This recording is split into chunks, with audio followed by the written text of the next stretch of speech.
What is up, everybody? Welcome back to another ShowMeFootball.com Kansas City Chiefs post-game show.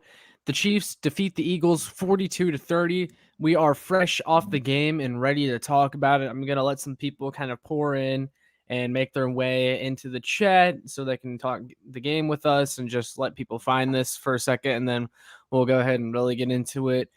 But, my initial thoughts after this game is the score. Maybe if you didn't watch this game and you're just looking at the score, you're going to think, oh, well, the Chiefs won pretty handily. But that, to me, was not the case at all. This was a game with 5 minutes left in the fourth quarter. And then finally the Chiefs called a break. They got a stop on defense, and they were able to wrap it up. But, really, the Philadelphia Eagles are one of the 5 worst teams in football so far this year. And this was a dogfight for 90% of the game. And to me, that's a concern. But I'm joined by Connor today, as always, to kick it off. So, Connor, I'm going to ask you what your initial thoughts are on the game. Also, for those of you watching, make sure you like, share, and subscribe so more Chiefs fans can find this. And you can also support the channel by donating a super chat. But anyways, Connor, take the floor. Marlon, if we're old, how old are you? But yeah, I thought the defense sucked. Is that it? Pretty much. It felt like I was still watching the Tennessee game. And yeah, I mean, I guess Dana got to the quarterback. Snead got on a blitz. I thought DeAndre Baker played well. Ben Neiman forced a fumble that should have been challenged. And yeah, that's it for positives. The rest of the game, they were terrible. I mean, yeah, again, that's like the big thing coming out of this game. And, again, it really sucks that both teams I cheer for in the NFL and college both have terrible defenses that can't do anything. And it's the biggest talking point from every game because they're just so bad that you can't talk about anything else. But I got a bunch of things to say about the defense. Number one, this team is not going to win a Super Bowl with a bottom 5 defense. If this is what the defense looks like for the rest of the year, then you can forget about a Super Bowl. And I mean that. And, we're about to face a team that just blew the Bills out. Or, I'm sorry, not the Bills blew the Texans out. And we're going to this Bills game next weekend. And I am terrified because this defense is not ready for that. And I'm kind of questioning Steve Spagnuolo, to be honest. I think he should be on the hot seat after this game. We are 4 weeks into the season, and this team still cannot get lined up on defense. They have no idea where to be all the time, and they look lost. They really do. And then also, I saw Kent Swanson of KC Sports Network tweet out that Veach is going to have to overhaul this defense like he overhauled the offensive line this past offseason and overhauled the defense just a couple years ago. But if that's the case, Veach should not be the GM for the next defensive overhaul because this is his defense. He already overhauled this defense. This is his product. This defense is the way it is because he whiffed on so many draft picks, because he missed out on so many obvious signings, and so on. So there's a lot of blame to go around, but also, yeah, this team lacks some talent too.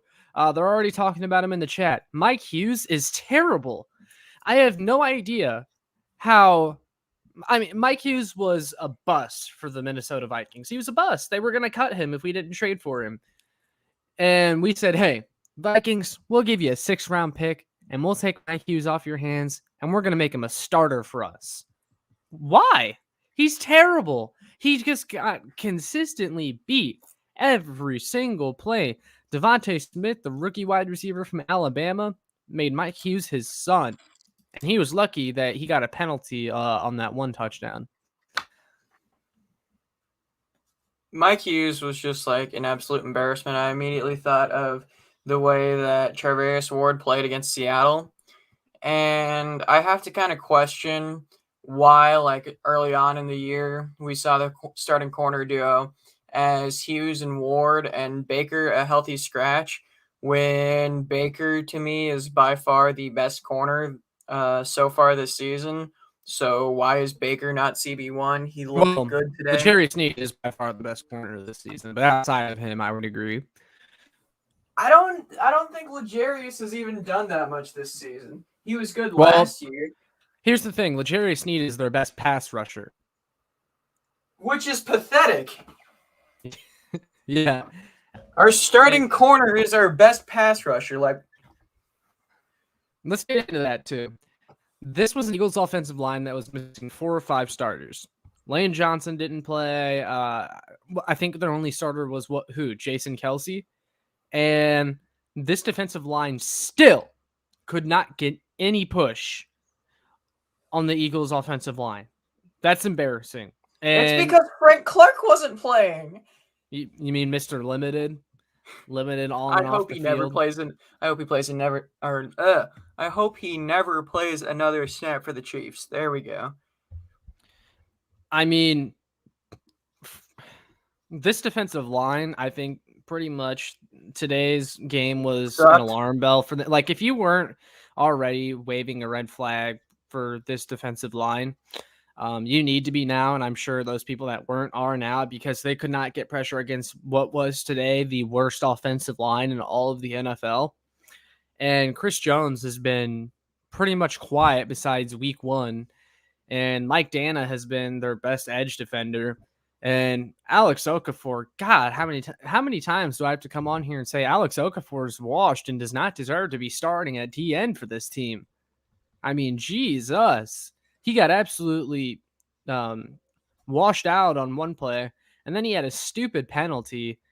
Alex Okafor does not help this team whatsoever. The linebackers, again today, their lack of speed and athleticism really showed up because the Eagles were just killing us in the flats, and they were utilizing the sidelines all day. I mean, they were just dumping it off and taking it upfield. There was nothing we could do about it. The Eagles had 459 total yards of offense, 356 passing, and 103 rushing yards. So now, the past few weeks, we complained about how horrible the run defense is. Well, now the pass defense looks absolutely awful. Also, and again, just fire Spags. Spags needs to be fired. I'm sorry. I'm on this fire Spags train. This is ridiculous. Why is Juan Thornhill still not playing over Dan Sorensen? You know how many tackles he missed today? Oh, yeah, and Ben Neiman is still awful. Luckily, Dorian O'Daniel actually got a snap on defense today, and he helped cause some pressure. Finally, they realized that maybe they should try Dorian O'Daniel, who's their best athlete at linebacker that's not named Willie Gay. Should we hire Steve Wilkes instead of Spags? No. Why would we do that? I can't believe I cheer for 2 teams in which their defensive coordinator's name is Steve and they both suck. I'm telling you, dude, it's illegal to have a good defense in Missouri. Seems like it. Let's get into some of the comments. Jones should have picked up the fumble. Oh, yeah. Yeah. If I was a football coach, what I would tell my players, especially the big uglies up front, is if you see a fumble, you have a fumble, you fall on it every single time. Just fall on it. You don't try to pick it up. Don't try to advance it. Just fall on it. Because remember that game against the Rams a couple years ago, the one that was like over 100 total combined points, and Mahomes got stripped on one of the plays, and Cam Irving tried to pick up the fumble instead of falling on it, and we turned the ball over because of it. I don't know if you remember that specific play, but since then, I've always preached falling on the fumble because there's no reason to pick that up. Chris Jones, I mean, he moves pretty well for a guy his size. He wasn't going to run that back for a touchdown. And if you just fall on it and take possession, maybe the Chiefs kick a field goal there, and then you have some more points heading in half, but ultimately it didn't really matter. CLXCH says Sorensen was bad. Yep, I have to agree. A lot of Spags hate in the comments. Marlon says Tyreek the GOAT. I don't care. Yeah, Tyreek Hill was absolutely phenomenal today. And Patrick Mahomes, besides the one interception, looked pretty good. And honestly, I've started to realize that because Mahomes has thrown 4 interceptions this year already. His ball security has not been great to start the year, but I've kind of come to the conclusion that Mahomes is throwing more interceptions than usual because he feels like he has to make something happen, because if this team doesn't get a touchdown, then they're screwed because of how bad the defense is. And I feel like Mahomes knows that, and that's why he tries to make stuff happen when he really shouldn't sometimes, but I understand it. But Mahomes was 24 of 30 today for 278 yards and 5 touchdowns. That's a really nice stat line. And I mean, most of his yards passing went to Tyreek Hill, who had 186 yards and 3 touchdowns. There's no doubt he's the best wide receiver in the league, and I can't believe it's still an argument. Hopkins would argue with that, but no, he's better than Hopkins. I want to see Josh Gordon though, because like Tyreek's great. Yeah, it's nice Travis to know that Kelce's we're getting him great. soon. No, I'm just saying, like, Tyreek's great. Travis Kelce was great. They were both great today, right? We got some yards with McCall on gadget plays, but outside of that, there really wasn't much. So we're going to get to see Josh Gordon's debut in person next week, hopefully. And I really hope we get some production from him and that he really opens up this offense so it's not just 2 guys doing everything. Yeah, I mean, well, and today was really one guy doing everything, and that was Tyreek, because Travis Kelce had a quiet day, 4 receptions for 23 yards, no touchdowns. But he did draw a lot of attention from the defense, so that helped. But yeah, you want someone that can take advantage of the single coverage and all the attention going to Tyreek Hill and Travis Kelce, because no other Chiefs receiver had over 30 yards receiving today. And every week it becomes more and more clear that McCole Hardman is a glorified DeAnthony Thomas, because he's just, I mean, people were predicting a McCole Hardman breakout year. He has 70 receiving yards this year so far through 4 games. Come on. He's a glorified DeAnthony Thomas. All he does is sweeps now. Like, he's literally the designated sweep guy. Okay, chat's saying Clyde looked great. You want to address this? Yeah. So Marlon says Clyde looked good. Redawip says Clyde looked great. I mean, yeah, Clyde looked great, but he should have looked great. Any running back would have looked great behind this offensive line today in those holes that they opened up. Did you guys see the size of those holes? The first couple weeks when it was slight holes, Clyde Edwards-Helaire looked absolutely lost running the football. He looked like he could not find the hole. He had zero vision whatsoever. But yeah, he had a good game. But guess who else had a good game too? Darrell Williams. Any running back you would have put in there would have done great behind the offensive line. I think today spoke more to how great the offensive line run blocking was than Clyde. Like, guys, if I could find the picture, I mean, some of these holes were 16 feet wide. So I mean, he did his job, but again, I would love to see Clyde Edwards-Helaire have more games like he had today against good competition. Again, the Eagles are one of the 4 worst teams in football, 4 or 5 worst teams in football. And the Los Angeles Chargers last week had one of the worst run defenses in the league right there with Kansas City. So yeah, he had 100-yard games in both games like he should have had. Now let's see it be more consistent. Yeah, it was. I don't understand the praise for this dude. I really don't. Because our entire criticism of him is that he can't create for himself. And he didn't create for himself at all today. There's that one play where it was like a 20-yard run that he took down to the 1. And he really should have knocked that in if he had any sort of power whatsoever. But he didn't. And I also felt like he lost his balance really easily and typically went down on first contact. So he goes down on first contact a lot more than people like to admit. Like the one where he was like a yard short of the first down when he had a wide open hole to get the. Do you remember the play I'm talking about? Like he just fell down right before the first down marker, and I was like, really? Like a lot of the times it seems like he's doing the bare minimum. Okay, highlight Lightning KO right here. Let me see if I can find it. Naruto fan, we don't get any picks. We get like one late round pick. Are you talking about the Red Zone B one or the I never understood the Clyde hate? Clyde hate. Okay.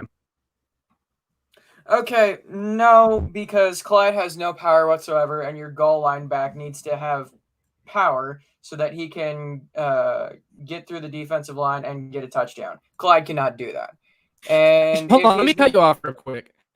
Sometimes I feel like having a big, powerful running back at the goal line or for short yardage is kind of overrated because you're just taking one thing away and like making it a string somewhere else. Like, for example, if you have a guy that's not as big as your prototypical goal line big power back, but he has more speed, well, then he might be able to get to the line faster, which makes up for the lack of physicality and size to be able to power for a first down. Whereas a bigger guy might be a little slower to the line, so he needs that power to power through for the first down. But here's the thing with Clyde: he has neither of those. He doesn't have the burst. He doesn't have the burst, and he doesn't have the power in that scenario. We saw he had 5 carries at the goal line last season for this team and was 0 for 5 on all of them. There's a reason they don't give him goal line touches. Yeah, why would they give him goal line touches? He's not strong.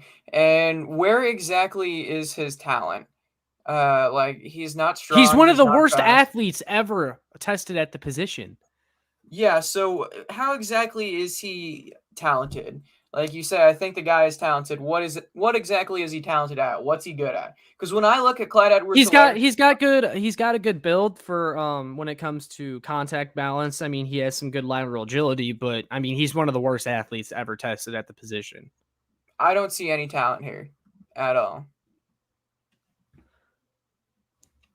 Well, I mean, we just got to see it against better competition. And then Naruto said if we trade Hardman, how many picks would we get? You get like None. one 5th round pick. You'd probably get a 5th round pick for him if I'm being completely real with you. He sucks. Reading some more comments. Well, next week if Clyde is good, he moves from ass to trash. No, I mean he has to do it against multiple good opponents consistently. And also, I mean, the Chiefs just have to run the ball enough for him to be able to do that too, because there's a lot of times Andy abandons the run. But I mean, I don't know. I'm kind of back and forth on it because when you do have one of the best passing offenses of all time, it's kind of foolish to run the ball all that much. But Slim is chillin' says running when we should be able to, running when we should be able to two is a W. He wasn't doing that consistently. Yeah, I agree. This is becoming a channel all about complaining about everything. No, I mean, we have some good stuff to talk about.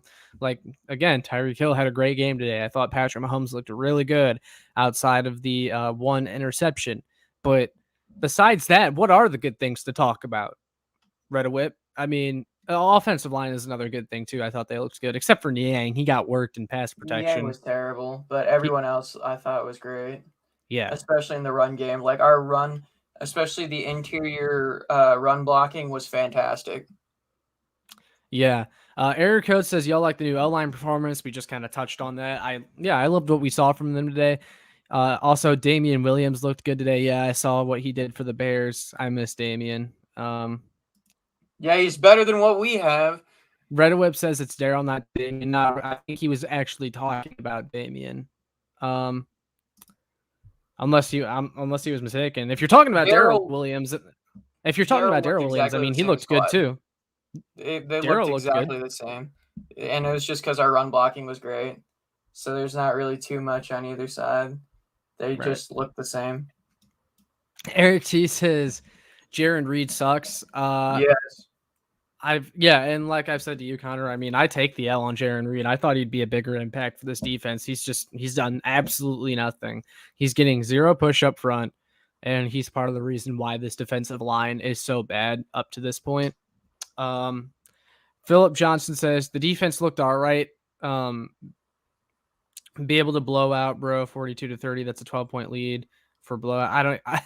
I have no idea what this comment is supposed to be saying, really. But again, this was a game with 5 minutes left in the fourth quarter. Like for 90% of this game, it was a dogfight between the Chiefs and the Eagles. And to me, that's a problem. That's a red flag because the Eagles are one of the 5 worst teams in football.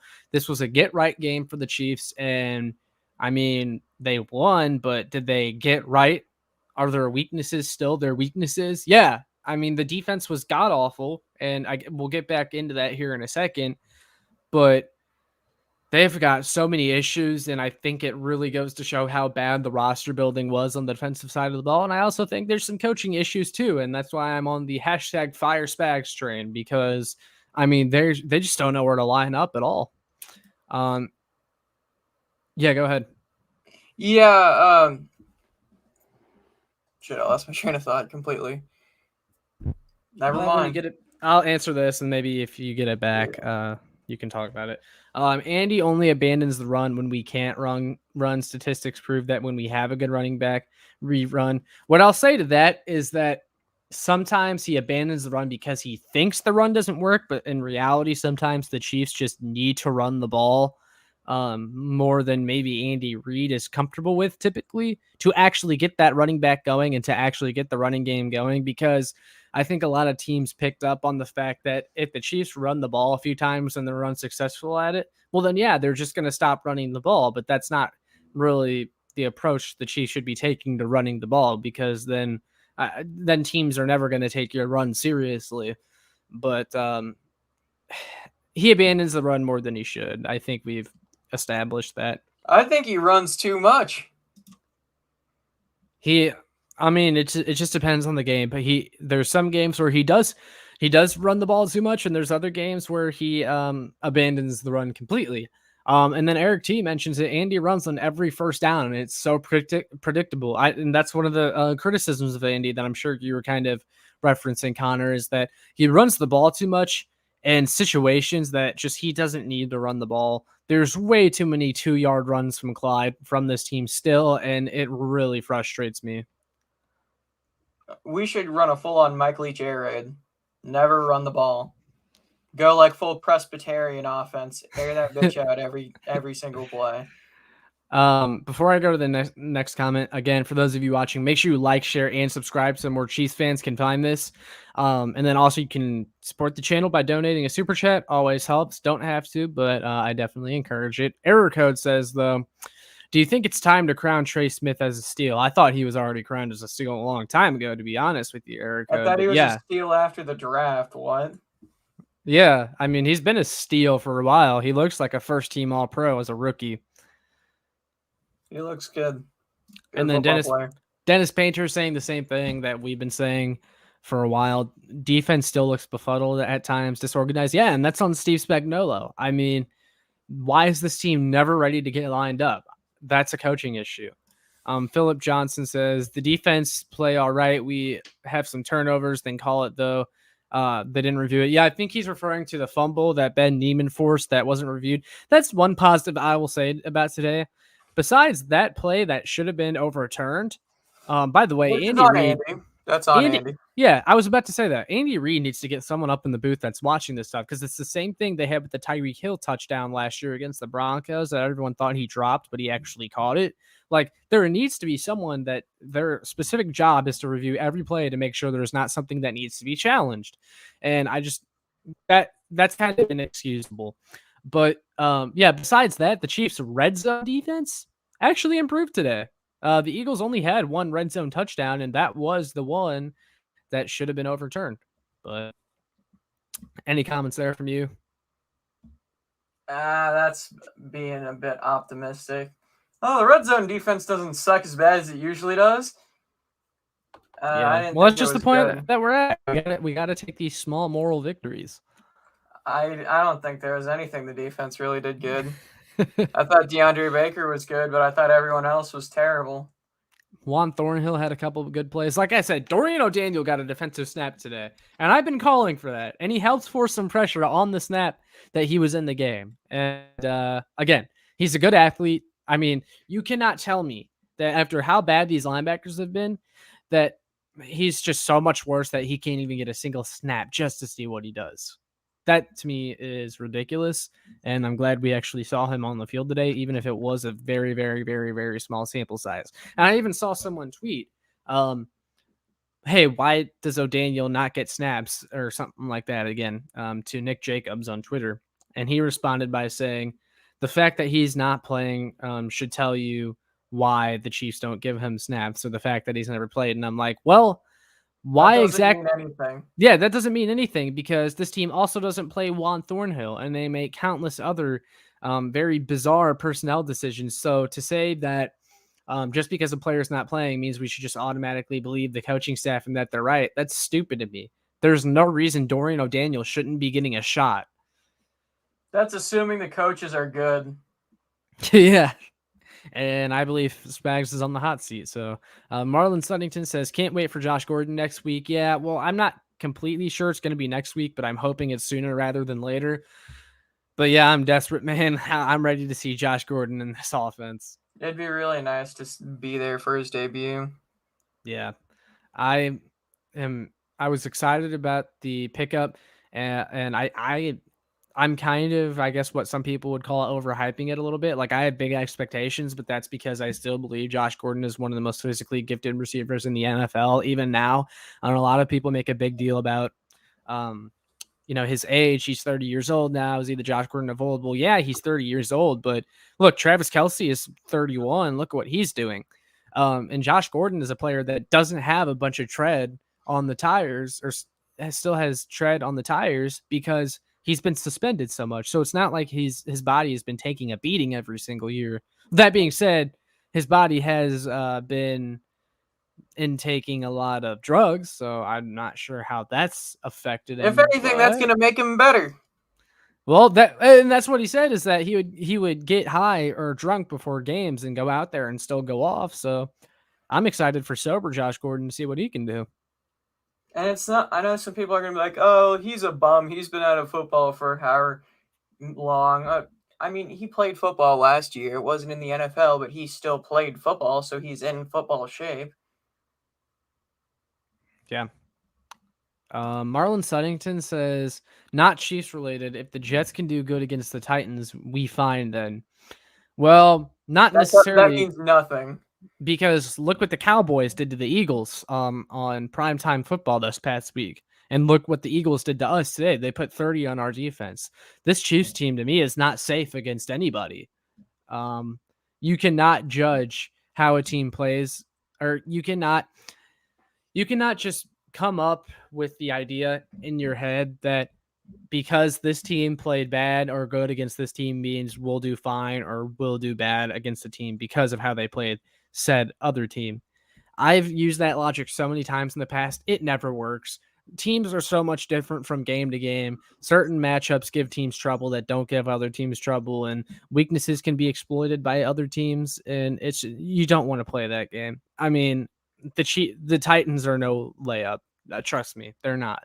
I know they look like a poor team, and they are, especially on defense, but the Titans is not a layup for me.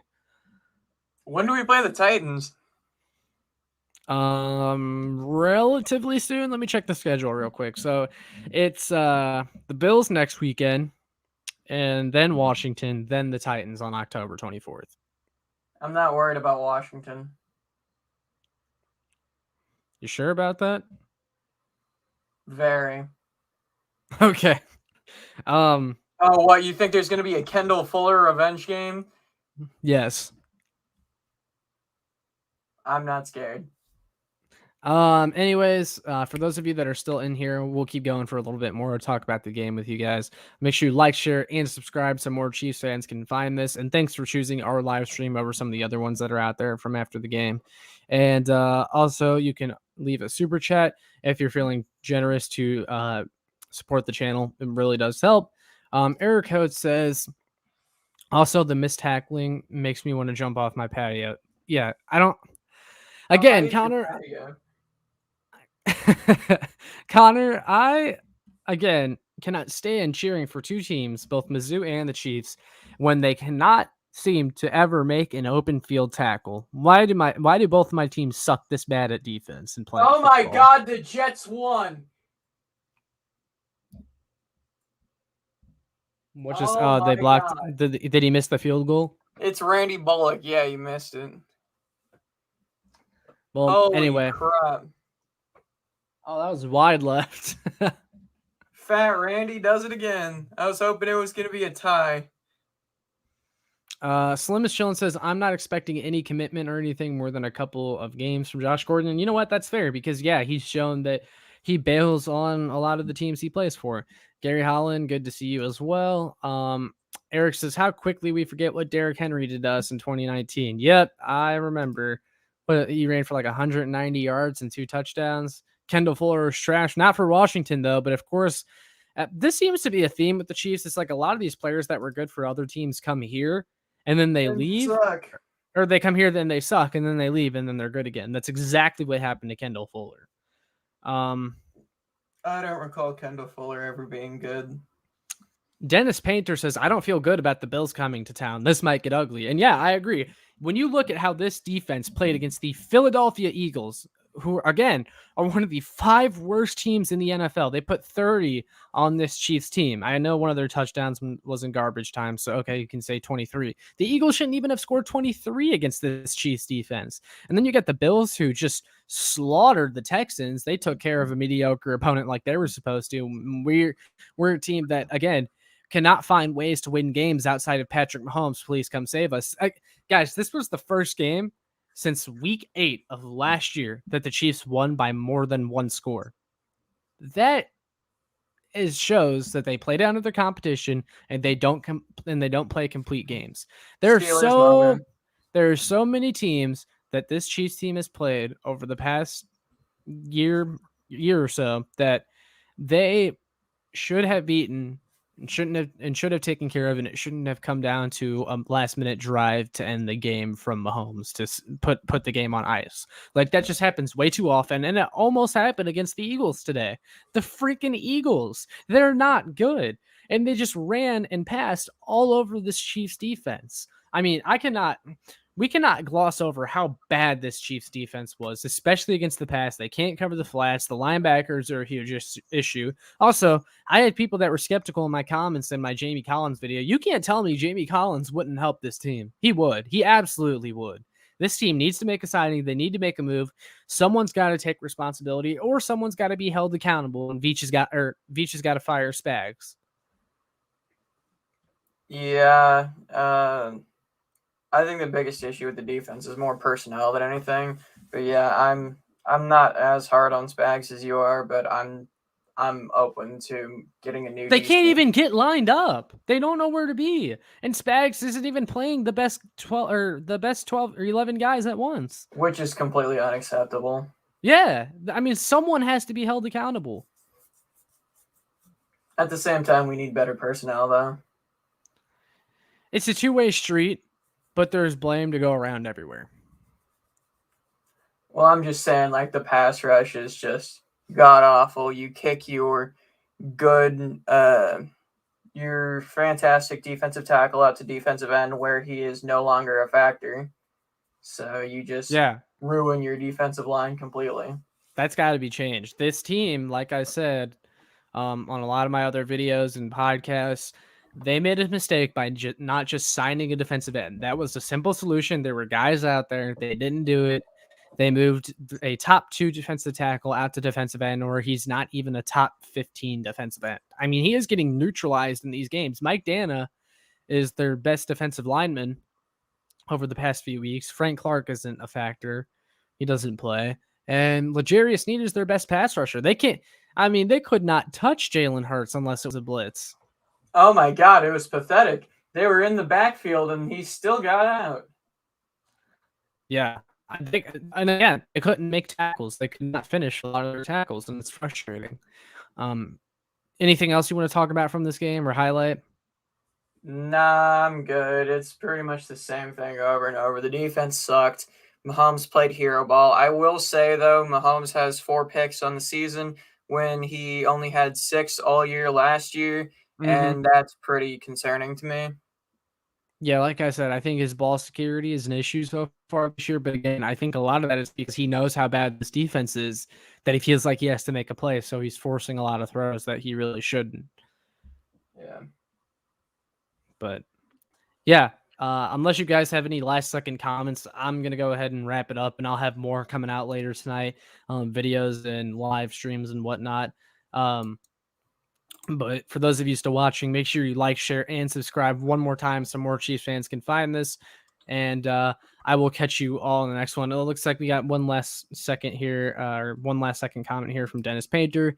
He says, I'm with Josh on Spags. A lot of our defensive problems are rooted in poor coaching. Yep. I mean, that's definitely one of the huge issues. They don't have talent, and the talent that they do have, they refuse to use properly. So that's a huge issue. But all that being said, I'm going to go ahead and wrap it up there. And I will catch you all in the next one.